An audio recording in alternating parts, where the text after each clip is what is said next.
अध्यक्ष महोदय, मैं आपका धन्यवाद देना चाहता हूं कि इस महत्वपूर्ण विषय पे मुझे बोलने का मौका दे रहे हैं। मैं अपने साथी माननीय सदस्य गौरव गोगोई जी के से सहमत हूं। बहुत सारे महत्वपूर्ण उन्होंने बिंदु उठाए और अध्यक्ष महोदय,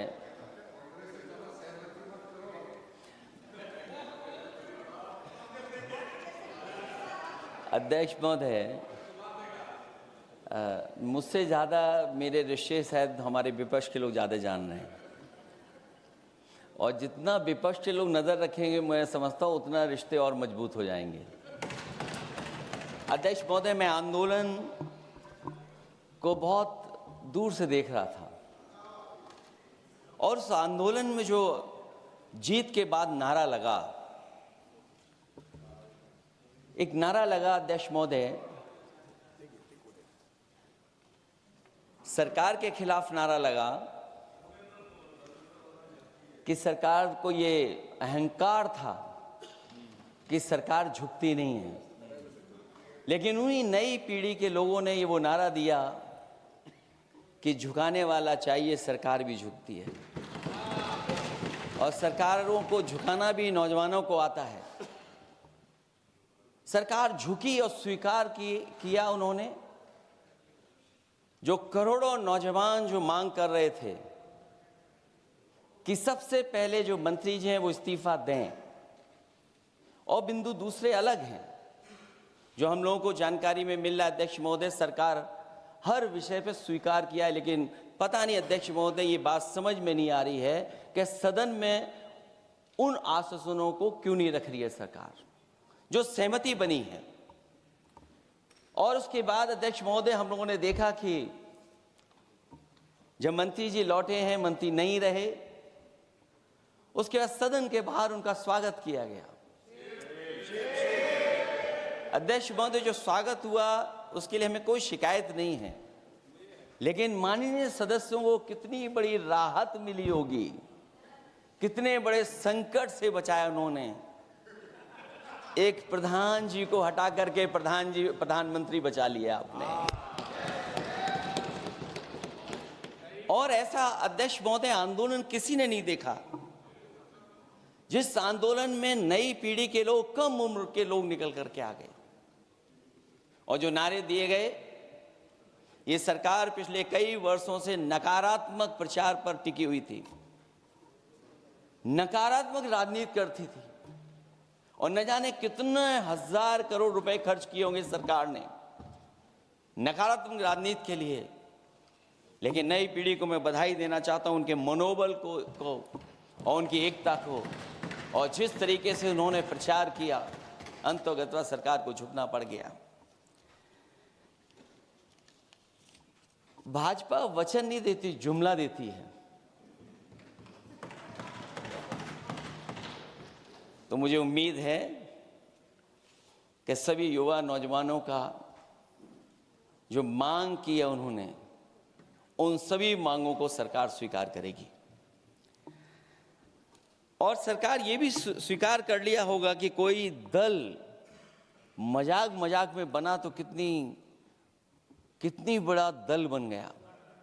जो कोई चीज मजाक से शुरू हुई वो कितना सीरियस हो गई, और इतना सीरियस हुई कि हमारी सरकार लोकतांत्रिक हो गई कि जो उनको धरने पे बैठने दिया। सरकार लोकतांत्रिक थी कि उन्हें धरने पर बैठने दिया। हमने वो भी समय देखा है कि जहां पर धरने पर नहीं बैठने दिया, वर्षों वर्ष लोग बैठे रहे धरने पर, उनकी सुनी नहीं गई। इसी दिल्ली को घेरा था किसानों ने, और सरकार को लगा कि चुनाव आ गया तो सरकार ने तीनों काले कानून वापस ले लिए। जब सरकार घबरा जाती है, डर जाती है, तो सरकार स्वीकार कर लेती है। इसीलिए वो नारा मुझे अक्सर याद आता है कि झुकाने वाला चाहिए, सरकार भी झुकती है। जो विषय लाया गया है कि prevention of unlawful means act, सरकार को कम से कम ये बताना चाहिए था कि 2024 में जब ये लेकर के आए थे तो आज 2026 में कैसे पेपर लीक हो गया। और केवल गिनती के 1-2 पेपर लीक नहीं हुए हैं। ये ऐसा आंदोलन रहा जिसमें माँ बाप और नई पीढ़ी के लोग सब जुड़ गए। अगर हम ये माने कि 20 लाख बच्चों ने परीक्षा लिखी थी और उनके घर परिवार के सदस्यों को हम इसमें जोड़ दें, दादा दादी, माँ बाप और परिवार का कोई सदस्य, तो 5 लोग प्रभावित थे। और 5 गुना 20, 1 करोड़ लोग नाराज हुए सरकार से। और अक्सर हम पॉलिटिकल लोग हैं, हम लोग जानते हैं जब कभी आंदोलन करते हैं तो कितनी तैयारी करानी पड़ती है, गाड़ियों का इंतजाम, खाने का इंतजाम और इंतजाम। लेकिन ये पहला आंदोलन देखा कि जिसमें माँ बाप भी जुड़ गए और कहा कि जाओ बच्चों आंदोलन करो, हम आपके साथ हैं। ये पहला आंदोलन ऐसा देखने को मिला है। और केवल दिल्ली में नहीं हुआ ये, केवल दिल्ली में नहीं हुआ ये। अगर ये बात गलत है, अगर ये बात अध्यक्ष महोदय गलत लग रही है, तो देश के होम मिनिस्टर साहब को ले आइए, वो सब एक्सप्लेन कर देंगे।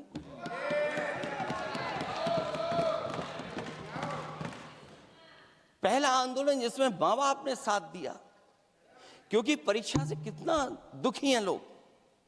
ये जो परीक्षाएं लीक हुई हैं,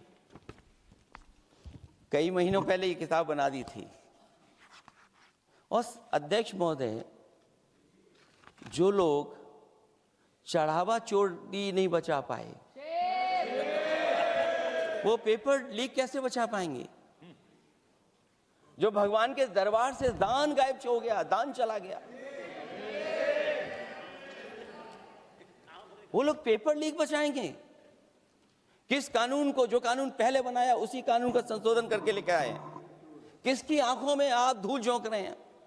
और अगर कानून से बच रहा होता तो भाजपा की 10 साल की सरकार में 20 परीक्षाएं कैसे लीक हो गई? 20 परीक्षाएं लीक हुई अध्यक्ष महोदय, जिसमें कोर्ट तक जाना पड़ा, उसके बाद परीक्षा रद्द हुई है। दरोगा भर्ती का पेपर लीक हो गया, जूनियर इंजीनियरिंग के भर्ती का पेपर लीक हो गया, ग्राम विकास पंचायत अधिकारी का पर्चा लीक हो गया, नलकूप चालक भर्ती का, यूपी टीईटी का परीक्षा लीक हुआ। और एक बार नहीं हुआ, 3 बार पेपर लीक हुआ यूपी टेट का। हाई स्कूल बोर्ड का परीक्षा लीक कर दिया, इंटरमीडिएट की बोर्ड की परीक्षा लीक हुई, इंटरमीडिएट का फिर परीक्षा का लीक हुआ, कई बार हुई। सिपाही भर्ती लीक हुई। आप सोचिए कितनी परीक्षाएं लीक हुई हैं। और नीट परीक्षा कोई पहली बार लीक नहीं हुई, दोबारा लीक हो गई, कानून बनने के बाद लीक हुई। सहायक प्रोफेसर भर्ती लीक है, लेखपाल भर्ती लीक हुई। यूपी जैसे स्टेट, जो सबसे बड़ा स्टेट है, जहां से प्रधानमंत्री चुन करके आते हो, वहां तक पेपर लीक हो जा रहा है। और जो संस्था परीक्षा एग्जामिनेशन करा रही है, वो एनटीए में भी आउटसोर्स कर दिया आपने। हम विपक्ष के लोगों को तो डर ये लगता है अध्यक्ष महोदय, कहीं ऐसा ना हो कि ये पूरी सरकार को आउटसोर्स कर दें। आउटसोर्स सरकार है, जो सबसे विश्वसनीय संस्था है, उसमें आउटसोर्स पे आपने कर्मचारियों को रखा हुआ है। किस बात की जवाबदेही है? यही अकाउंटेबिलिटी है आपकी? कहीं अकाउंटेबिलिटी ये तो नहीं है, आप अकाउंटेबिलिटी को ये कहीं समझ बैठे हों कि अकाउंट को भर दे वो एबिलिटी वाला ही हमें चाहिए। कहीं वो अकाउंटेबिलिटी तो नहीं है। आप बताइए, एनटीए को आउटसोर्स किया हुआ है आपने। जिस संस्था की जिम्मेदारी है महत्वपूर्ण परीक्षा कराने की, उसमें सब आउटसोर्स।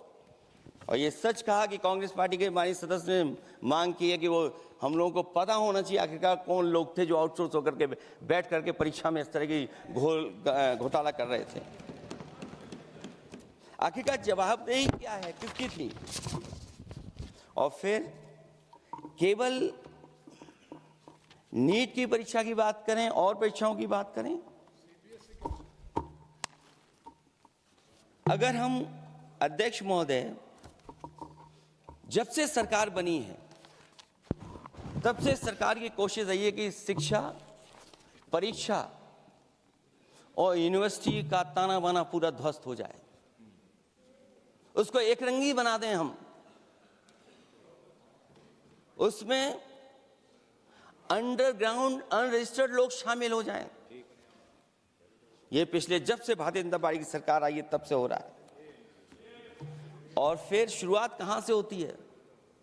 क्योंकि आप नहीं चाहते कि देश के गरीब लोग पढ़ें लिखें आगे बढ़ें। सरकार ने सबसे पहले हमला किया प्राइमरी स्कूल पर, और प्राइमरी स्कूल कितने बंद किए हैं आपने? जहां से बच्चे की शिक्षा की यात्रा शुरू होती है। एक गरीब परिवार का बेटा बच्चे कहां से पढ़ करके निकलते हैं? सबसे पहले प्राथमिक शिक्षा सरकारी स्कूलों से पढ़ करके निकलते हैं। हमारे बहुत सारे माननीय सदस्य होंगे, वो उन्हीं प्राथमिक विद्यालयों से पढ़ करके आज इस सदन तक पहुंचे होंगे। आपने सबसे पहले स्कूलों पे हमला किया, और प्राइमरी से लेकर के नौकरी तक पे आपने हमला किया है। युवाओं के भविष्य पर आपने चोट पहुंचाने का काम किया है। और जो प्राइमरी स्कूल जो आपने बंद किए हैं, वो इसीलिए बंद किए हैं आपने कि पिछड़े, दलित और गरीब के वर्ग के परिवारों के बच्चे पढ़ लिख न जाएं। क्योंकि आज भी अगर हम देखते हैं प्राइमरी स्कूल में कौन पढ़ने जा रहा है? सबसे समाज के गरीब परिवार के बच्चे पढ़ करने जा रहे हैं। सबसे पहला हमला आपने वही किया, और इसीलिए किया क्योंकि नींव पर ही अगर हमला होगा तो ये आगे नहीं बढ़ पाएंगे। जो आंकड़े सरकार के बताए गए हैं, 1 लाख से ज्यादा सरकारी प्राइमरी स्कूल बंद कर दिए सरकार ने। और अगर ये बात गलत है तो हमें उम्मीद है सरकार इस पर भी जवाब देगी। और अगर हम आंकड़े निकालें तो जो आंकड़े दिखाई दे रहे हैं, यूपी में सबसे ज्यादा प्राइमरी स्कूल बंद हुए हैं। और ये सरकार के आंकड़े हैं कि 7 लाख से ऊपर विद्यालय थे जो अब 6 लाख रह गए हैं। और यूपी में तो सबसे ज्यादा बंद हुए हैं। उत्तर प्रदेश में 26,386 सरकारी प्राइमरी स्कूल बंद कर दिए सरकार ने। और केवल प्राइमरी स्कूल बंद नहीं किए हैं, नौकरी पे भी हमला किया है। 69,000 शिक्षक भर्ती को लेकर के बड़े पैमाने पर घोटाला किया गया। और घोटाला इतना बड़ा है कि वो सभी कोर्टों में गए हैं और पिछले कई वर्षों से आंदोलन कर रहे हैं। कोई स्थान नहीं बचा अध्यक्ष महोदय जहां पर वो शिक्षक भर्ती के लोग न गए हों। मंत्रियों के यहाँ गए, आंदोलन किया है, हाई कोर्ट गए, सुप्रीम कोर्ट गए। लेकिन देखिए सरकार भी कमाल की है कि सरकार उनको नौकरी नहीं देना चाहती। और इसलिए नौकरी नहीं देना चाहती है क्योंकि उन्हें भर्ती गलत की है। और भर्ती में जिन लोगों का अधिकार छीना है वो सबसे ज्यादा पिछड़े और दलित परिवार के बेटे, जिनका अधिकार इस सरकार ने छीना है। और ये अगर बात नहीं ठीक है तो हमें उम्मीद है कि सरकार इसका भी जवाब देगी। माध्यमिक स्कूलों को भी बंद किया जा रहा है और बड़े पैमाने पे स्कूल बंद हुए हैं। और जो बोर्ड की परीक्षाएं लीक हुई हैं, पूरे देश में बड़े पैमाने पर बोर्ड परीक्षाओं के पेपर लीक किए गए हैं। अध्यक्ष महोदय, हम जानना चाहते हैं कि आखिरकार 10वीं और 12वीं के पेपर लीक क्यों हो रहे हैं? 10वीं और 12वीं के पेपर लीक क्यों हो रहे हैं? इसके लिए अगर कोई सरकार के पास जवाब हो तो बताएं।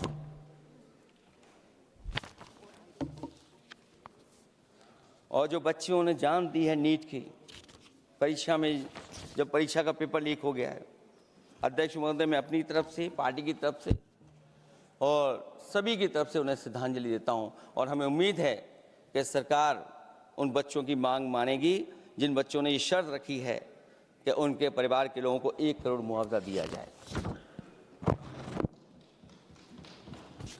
जब उच्च शिक्षा में जिस तरीके से भर्ती हो रही है, अध्यक्ष महोदय, जो उच्च शिक्षा की भर्ती है उसमें जो अपॉइंटमेंट हो रहे हैं उनके बारे में तो क्या चर्चा करें कि जब संस्था पे सबसे ऊपर बैठा व्यक्ति ही अन्याय करेगा तो पूरी संस्था में अन्याय होगा। जब से ये सरकार आई है, जो बड़ी बड़ी संस्थाएं हैं, उन सब संस्थाओं में एक रंगी लोगों को बैठा करके उन संस्थाओं को ध्वस्त करने का काम कर रहे हैं।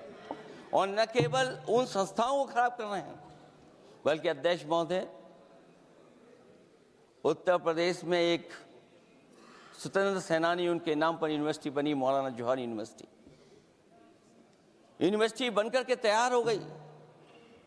इन्होंने कोई सरकारी यूनिवर्सिटी नहीं बनाई, और अगर कोई प्राइवेट यूनिवर्सिटी बन भी गई है तो उसको भी हथौड़ा लेकर के तोड़ने की तैयारी कर रहे हैं ये लोग। ये नफरत की राजनीति कहां लेकर के पहुंचा देगी।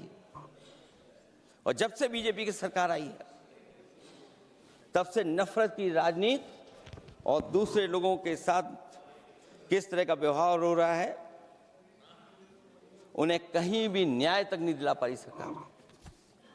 और जब नौकरी की बात आ जाए तो अध्यक्ष महोदय, अग्निवीर भर्ती में भी जो हर साल में कितनी भर्ती होती थी, कभी 80,000 भर्ती हुआ करती थी, अब भर्ती केवल 10,000 हो पा रही है।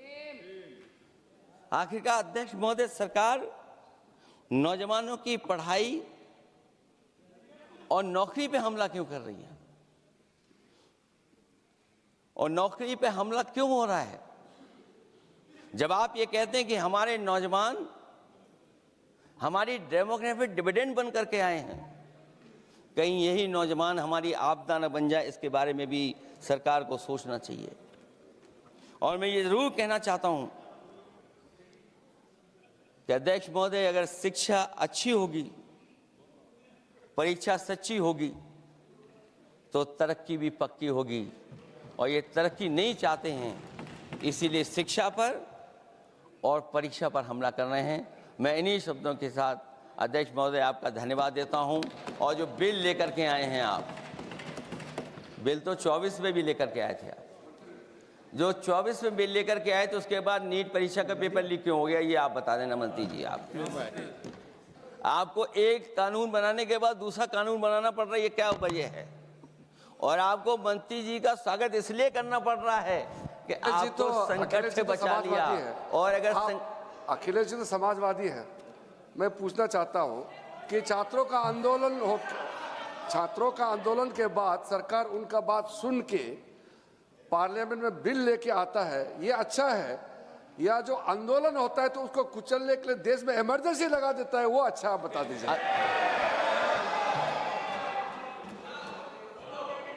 अध्यक्ष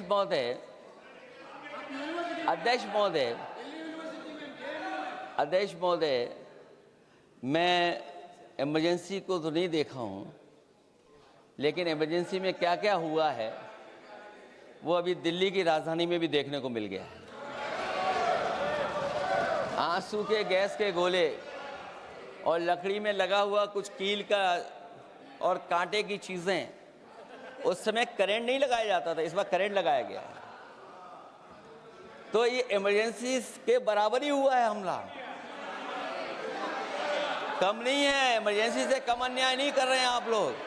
और याद करिए अध्यक्ष महोदय, अगर इमरजेंसी इन्हें याद आ गई है, अगर इमरजेंसी अध्यक्ष महोदय इन्हें याद आ गई है, तो इमरजेंसी के बाद भी परिवर्तन हुआ था, और हमें भरोसा है कि इसके बाद भी परिवर्तन होगा। और अध्यक्ष महोदय, मैं आखिरी में कहना चाहता हूं, कानून से नहीं, नियत साफ होगी तब नीट का परीक्षा साफ होगी। सवाल कानून का नहीं है, आपकी नियत साफ नहीं है। और जिस समय आपकी नियत साफ होगी तो परीक्षा भी साफ हो जाएगी। और हमारे साथी जो कुछ और बातें उठा रहे हैं, आज मौका नहीं है, लेकिन आपको भगवान भी माफ नहीं करेंगे, क्योंकि आप चढ़ावा चोरी में शामिल हुए हैं। और चढ़ावा ही नहीं, जो गुप्त दान था वो भी चोरी हुआ है। गुप्त दान और ये पाप की श्रेणी में नहीं आता है, महापाप की श्रेणी में आता है। Akhilesh ji bill pay. और अध्यक्ष महोदय, आखिरी में मैं इतना ही कहना चाहता हूं, शिक्षा की रक्षा के लिए जो आंदोलन हुआ है वो हमेशा आंदोलन जीतेंगे। बहुत बहुत धन्यवाद, बहुत बहुत आभार प्रकट करता हूं आपका।